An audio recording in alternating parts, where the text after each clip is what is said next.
Hello, you're welcome. This is Newsroom on GHOne TV. My name is Abna Owusu-Nyameche. Let's take a look at our top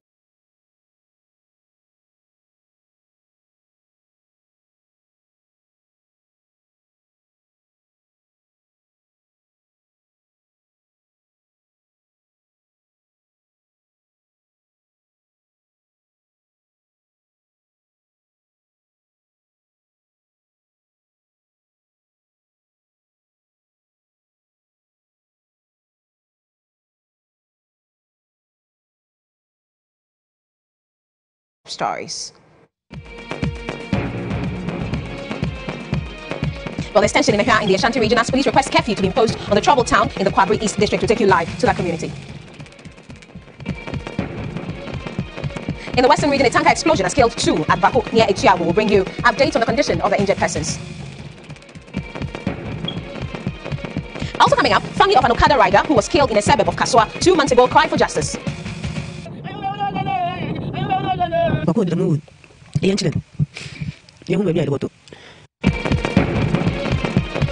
farmer groups cast doubt on the number of jobs created through government's Planting for Food and Jobs program. We'll hear from GHOne and the Peasant Farmers Association.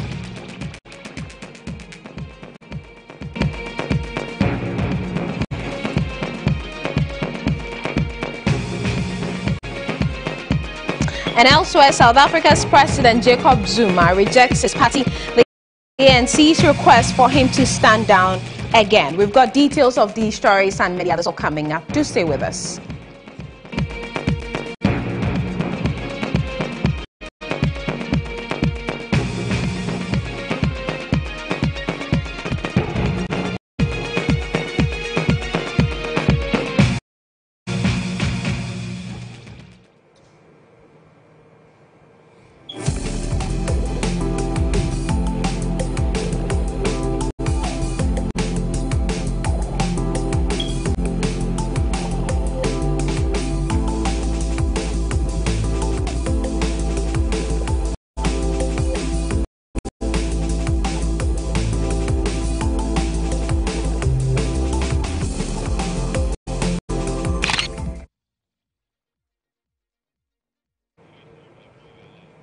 Thank you for joining us. Police in the Ashanti region are asking the Security Council to impose a curfew on the troubled town of Ehua in the Kwabri East District. 4 people have been arrested following violent clashes between 2 youth groups that resulted in the destruction of several properties, including vehicles in the area. Now, 2 of the suspects were in possession of locally manufactured pistols, while 2 others had machetes. A joint police and military team, we understand, have been deployed to the area to restore calm.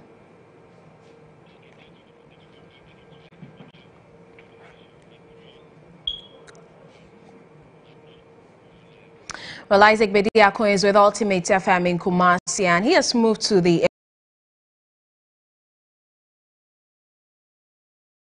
community this morning. He joins us via telephone. Isaac, tell us about the atmosphere which greeted you when you got to Ehua today. Well, I can confirm that the police personnel are still in the community trying to maintain law and order here in Ehua. And the district chief executive, Mr. Osei Asibe, is also here in the Ehua community, speaking to the people, moving with the security personnel in line of duty. But I can also confirm that indeed there's tension in the community, especially in the Zongo community. When I visited the community, I realized that the youth were ready to retaliate again because they believe that the locals, being the Akan community, have stolen some of their properties in shops that they have within the Ehua main stretch. And so they are ready to strike back. But then their leaders are doing their best to bring the situation under control. At the moment, I can confirm that the Zongo chiefs are holding a meeting in the Zaki Zongo's palace, where they are trying to see how best they can find a lasting solution to this development. Now, the Zongo youth are also accusing the security personnel of shooting at them during the time that the regional minister narrated them to come and maintain law and order in the community.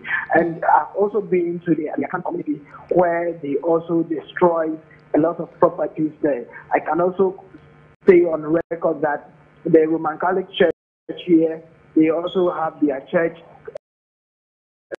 properties destroyed by the Zongo youth, which the regional minister also confirmed to me that were not those who committed that crime were not from Zongo, but rather came from our Zongo community to come and support their colleagues here to commit that kind of crime within the community. Isaac, we know that this incident happened over the weekend. Refresh our minds as to what brought about the clash.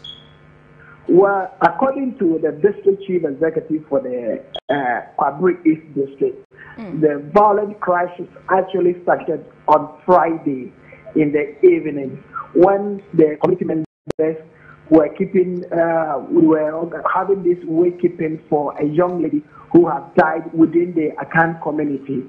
And so some of the Zongo youth joined them for the wake-keeping activity.